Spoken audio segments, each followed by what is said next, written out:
But first, Scott Pruitt has been the head of the Environmental Protection Agency for almost a year and a half. He's outlasted a number of top staffers, including a national security advisor, Health and Human Services Secretary, Secretary of State, and Veterans Affairs Secretary. Some departures from the White House have been voluntary, others stepped down because of scandals, and some were fired because of clashes with President Trump. But somehow, Mr. Pruitt has managed to stay on the president's team. His long list of scandals includes living in a condo connected to a fossil fuels lobbyist, multi-million-dollar spending on security and airfare, having a $43,000 soundproof phone booth, and asking an aide to obtain a used mattress at a discounted price from one of President Trump's hotels. It's only Tuesday, but we're already seeing new reports about Pruitt this week. The Washington Post says Pruitt asked an aide to help him find a job with a $200,000 salary for his wife. And Politico reports the EPA administrator placed a former political fundraising ally in charge of an office that handles Freedom of Information Act requests for Pruitt's office. Here's what President Trump said about Pruitt last month. Well, Scott Pruitt is doing a great job within the walls of the EPA. I mean, we're setting records. Outside, he's being attacked very viciously by the press, and I'm not saying that he's blameless, but we'll see what happens. But he's an embarrassment. Sabrina Siddiqui is a CBSN political contributor and political reporter for The Guardian, and Nick Johnston is editor-in-chief of Axios. He is joining us from Washington as well. So, Nick, let me start with you. Yeah.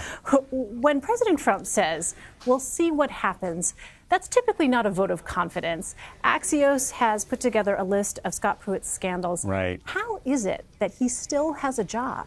Well, you got to listen to the first part of that sentence where President Trump says Scott Pruitt is doing a great job within the walls of the EPA. I think that's what's most important. The agenda that Scott Pruitt is implementing is something that conservatives love, changing the regulation in the EPA, rolling back a lot of the things the Obama administration had done. I think that gives him a lot of allies on the Hill. And remember, Donald Trump is a unique president in that he is solely the decider. He is in charge. And as long as he likes you, you will keep your job. He didn't like Rex Tillerson. He wasn't fond of some of those other cabinet secretaries that are gone. But as long as he's saying he likes Scott Pruitt's going to stay. The only thing I'd watch for is when Congress comes back if the pressure gets too much. They're out of town this week, so there hasn't been a lot of noise from them. Okay, so there hasn't been a lot of noise. But Sabrina, is there a chance we could see President Trump grant Scott Pruitt independence during this holiday week?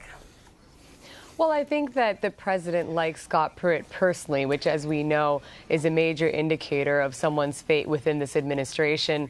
President Trump reportedly weighed Scott Pruitt as a potential replacement for Attorney General Jeff Sessions, with whom he has had an increasingly contentious relationship. It's also notable, as Nick pointed out, that there are a lot of Republicans on Capitol Hill who have not abandoned Scott Pruitt yet. It becomes more difficult, of course, when that dam breaks, when there are more members of the president's own party who are saying that Scott Pruitt must go. For now, it's predominantly Democrats and just a couple of members, Republican members of the House. I think also in part because the Senate has a lot on its plate. They now are going to have to weigh a vacancy for the Supreme Court, and I don't think there's going to be a lot of appetite to have to hold a hearing and to confirm a new administrator to the EPA. The question, of course, is as these revelations continue to unfold, does that change the calculus? Because if there's one thing the administration might want to do, it's put to bed more and more unflattering headlines about one of the most important agencies within the administration. Yeah, Nick, I thought it was striking that not that long ago, no less than Fox News' Laura Ingraham was calling for Scott Pruitt to go. And we know that the president watches Fox News and is often swayed by what he sees there. Yeah, there was a moment a couple weeks ago when it was not only some of the online television personalities, but there were a couple members of the House and Senate where we saw that facade start to break, where they had started to call into question Pruitt's tenure and some of these scandals that are surrounding him. But then, you know, Pruitt went down to the Hill. He met some of these folks, and it seemed to blow over. We were on to the next crisis. What I thought was going to become a drumbeat on the Hill didn't become a drumbeat on the Hill. And so without that pressure from the Hill, as long as when the president is asked, he thinks Scott Pruitt is doing a good job, I think he's going to keep his job. So do we know, Nick, what the relationship really is with President Trump and Scott Pruitt? We think it's pretty good. It's not as bad as some of the ones we've followed. Like, of course, when President Trump doesn't like you, you certainly know about it. He'll certainly tweet about it, and you'll be sort of on the hot seat very quickly. And Pruitt has not fallen into that at all. I think there's the regulatory agenda is a big part of that. Scott Pruitt is doing a lot of things that the president and the president's allies want done. They get along, as Sabrina said, really well personally. And so without anything else to happen, I think he's in a pretty safe spot. But, of course, every day has brought new headlines on that. So who can know what might be revealed next that might finally push Trump over. Yeah, we're going to continue to watch that. Meanwhile, on another topic here, Sabrina, Secretary of State Mike Pompeo will travel to North Korea Thursday.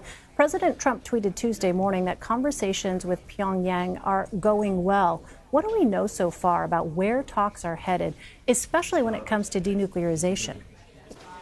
Well, what's been most striking is that after the historic summit between President Trump and North Korean leader Kim Jong-un, there still hasn't been any clarity on whether or not Pyongyang is willing to dismantle its nuclear weapons program. And that really is the key to any deal that would be struck between the two countries. And so my understanding from talking to sources within the administration is that part of this trip for Secretary of State Mike Pompeo is to really try and move the needle on a path toward denuclearization. But it's striking that we still don't really have a clear sense of what concessions the U.S. has been willing to put forward, some of the preconditions for a framework. It still seems that the meeting between Trump and Kim Jong-un was very much a high-profile photo op. It was certainly unprecedented, that goes without saying, but we still haven't really had any details regarding what negotiations are underway and what realistically can be achieved with respect to denuclearization, as you ask. At the same time, Nick, President Trump is preparing for another summit with Russian President Vladimir Putin later this month. Now, Mr. Trump reportedly sent letters to NATO countries saying they need to step up their spending. And, it's worth reminding people NATO was formed, right, specifically to counter aggression by what was then the Soviet Union. So now you have a very visible crack here, or what would appear to be a visible crack in this NATO alliance. How could that growing tension play out in President Trump's meeting with Vladimir Putin, who, by the way, was a KGB officer? Yeah, that's a great point. We've spoken to a lot of European diplomats who are concerned about that exact thing. They're really worried about the president going to Brussels for this NATO summit, having something like the G7 summit that's very contentious, where he was tweeting afterwards, attacking Justin Trudeau. What the European diplomats are very worried about is something like that happening at the NATO meeting with all of those Western allies, and only to be followed by Trump going to see Vladimir Putin later that week in Helsinki, and then having a much more sort of friendly, well-put-together sort of event. There is a lot of tension there. It is sort of interesting, a part of sort of Trump's MO on all these kinds of things, attacking a lot of these organizations and these international bodies, which he doesn't think serve the United States that well. Remember, very alarmingly during the campaign, he went off and sort of attacked NATO and NATO allies for not spending enough, which is true. They don't hit that 2% budget target. But he's been very explicit about that. In addition to the WTO and NAFTA and TTP, NATO has been a source of sort of his concern over that. And we're going to have this weird flip script next month when he's there looking at both the NATO and then Putin, who NATO stands against. Yeah, well, Sabrina, the Senate Intelligence Committee said Tuesday that it agrees with the intelligence community that Russia had a preference for Trump in 2016. How likely is it that election meddling comes up in their talks?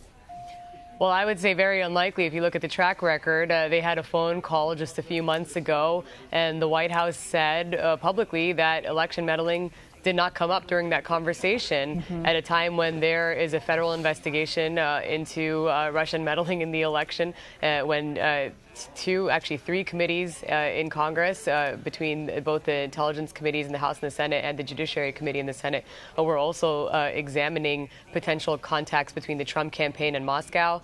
So there's a question as to whether President Trump is going to ask Vladimir Putin about the issue, but we already know that President Trump considers any conversation around Russian meddling in the U.S. election to be an attack on his legitimacy. So he takes it very personally, and it's not something that he has shown any seriousness about.